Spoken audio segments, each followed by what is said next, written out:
Hello Doctor Who fans and welcome to another video. Now I know it's certainly been a while since I last did a video. I think it was about 5 months, though I have certainly been quite busy, so I'm going to do a series of videos over this week to make up for it. It's going to be basically a series of Eaglemoss reviews from all the latest sets that have been released over the last 1-2 months. So I thought I'd decide to start with these three. So this is the latest set of Eaglemoss figurines as of month. So these are basically the May releases of 2020. So this is just going to be the normal releases. I'm not going to do the sets just yet. They will be in a separate latest video. So as you can see in front of you, we had the Revenge Cyberman, as well as with the relay signal device, which you can see just on the left of the Cyberman, or its right. We have the Yeti, the original Yeti from the Abominable Snowman, and we have SV7 from the Robots of Death. The moulding is pretty much very similar to D84. I think it's slightly altered. D84 was the black version of the Robots of Death robot, so it's obviously very similar. So let's start with the Revenge Cyberman. So as you can see here in front of you, it has, well, surprisingly, quite impressive detail. So, as we can see, it has got a slight few black marks in there. I think that may have been due probably to the drying process of the paint. Probably nothing to do with it being badly painted. So if we take a quick look around, as you can see, the detail is really impressive. Looking enough with the Revenge Cyberman, the coat of silver is pretty much all the same design. There's no different shades and everything. But what I want to bring your attention is the detail on this. Now, for something quite small, they've really made an effort with the detail, the control panel circuit. I love how they've included all the dials, the buttons. They've sort of decided to change the colour of some of the sections on the panel, so it's not all just one coat of paint. So I'm really impressed they actually managed to do this, especially that it's only just separate to the Cyberman. So I love how they've added that added detail as well. As we know, earlier in the series we did have the Revenge Cyber Leader. Of course, that was quite a while ago, so it's good that they've actually done a Revenge Cyberman, because I know probably quite a few of you have probably been painting the Cyber Leader and just putting silver handlebars instead of the black. So you can see, still very good detail. I know there's still black marks, but I'm prepared to overlook it, because I suppose Cybermen aren't always clean. You'll probably never hear that sentence ever again. But I do love the detail. I'm not sure about how rough it is behind the handlebars, but I suppose that's quite an awkward angle to paint. Though overall it is still an impressive design. I do like the detail. It's nice and smooth. There's no rough patches. They've gone through the detail. I know there was a bit of, I suppose the last releases, which was the Remembrance Renegade Dalek. I know there was a few complaints about it, especially due to the fact that the pupil wasn't actually there, but I think they said they based it on that, even though they didn't decide to include that in the picture. So there were a few kind of, I suppose, issues. Though I really am impressed with the Cyberman. I know that probably most of the moulding is pretty much the same. And I know some of you may be fed up with Cybermen, though they did say they were going to try and do every Dyke and Cyberman ever made. And, they are keeping to their word for it. But overall, I'll certainly give that probably about an 8 out of 10. If they probably never had as many black marks on the Cyberman, then I wouldn't be as fussed. But there we go, that's just me. On next, we have SV7, which obviously is from the story of Robots of Death. As you can see here, it's very similar to that of the A4 robot. So it's not too, obviously, similar. Though it's, it's got a bit of more to it. I would do a side-by-side comparison, but I can't remember where I put it. Though I'm impressed with the detail, I'm surprised with the magazine I've actually decided to do an animated version of SV7. I'm sure there were better pictures of the actual SV7 robot out there, so I found that a bit of a bizarre thing to do. I do love the silver coating. They've got obviously the green stripes, no overlapping paint marks as such. A bit of silver there, but that's not so bad. I like how they're painted on SV7 rather than just use a sticker. It's probably not as clear a detail, but I'm glad that they decided to do it. Of course, One thing I'm impressed with is the outfit, how done the crisscross thing, how it's all intricate, there's no overlappingness. The detail is all there.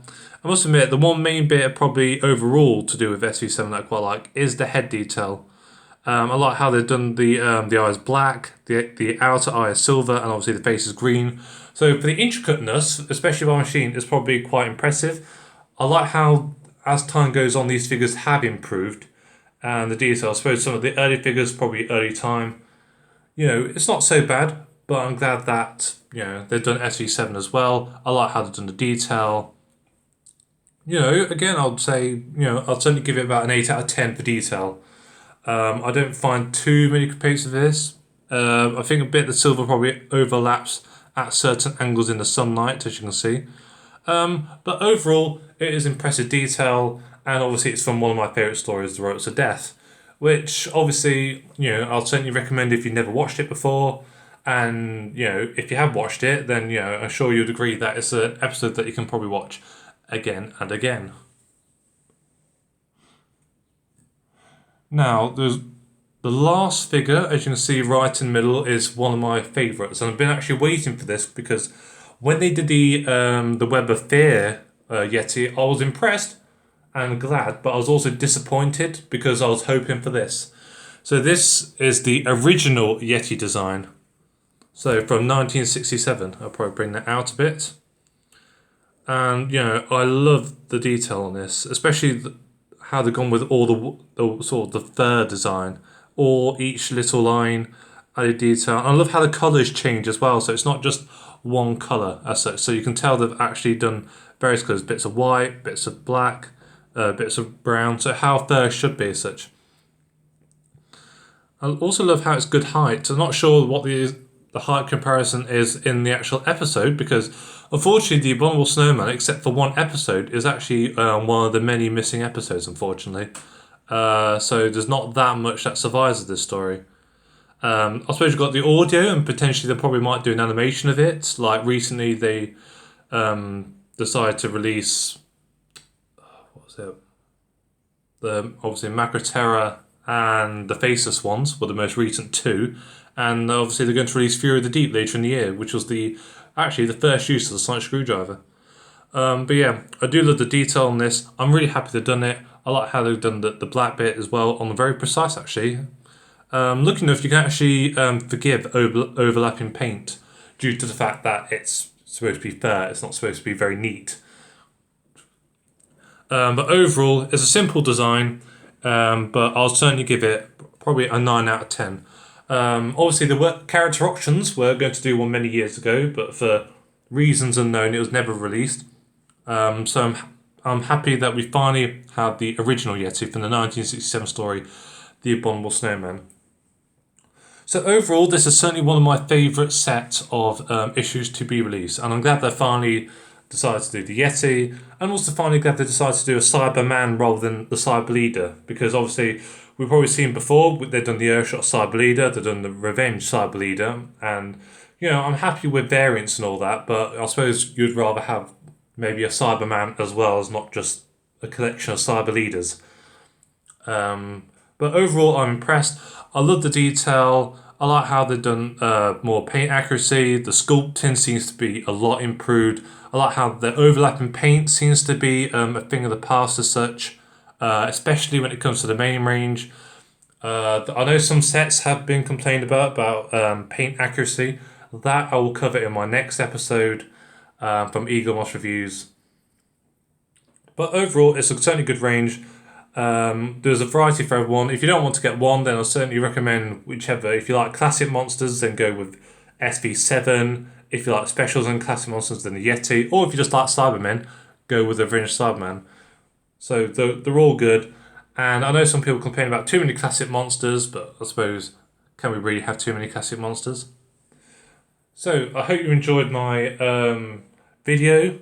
And I'll be sure to bring you more. I'm going to try and do a series of videos this week as a sort of a catch-up on various sets. I will not say what sets I'm going to review. You'll just have to wait till tomorrow. And, I hope you enjoy my video.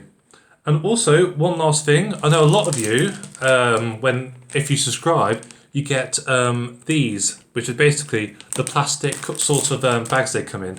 And I know a lot of time they can be very irritating for you, and so you just throw them away.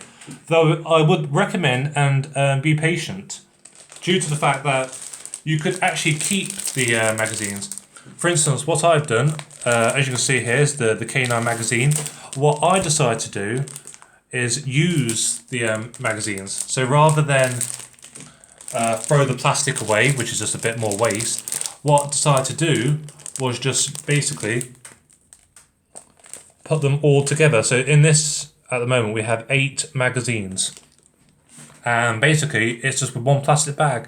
So you could use them as sort of a protective cover for magazines, Radio Times, past issues, special issues that don't actually have their own protective kind of case as such. So, you know, if you don't want to throw them away or you're worried about waste, basically just recycle them because they do have a use. They're still good.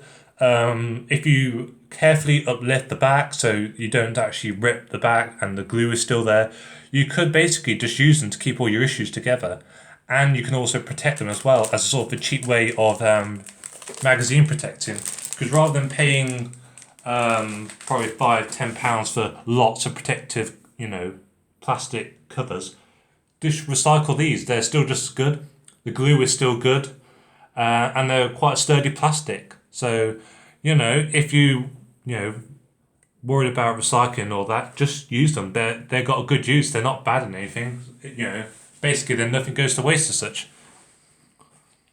So, join me next. Join me next time and keep following the Who merchandise.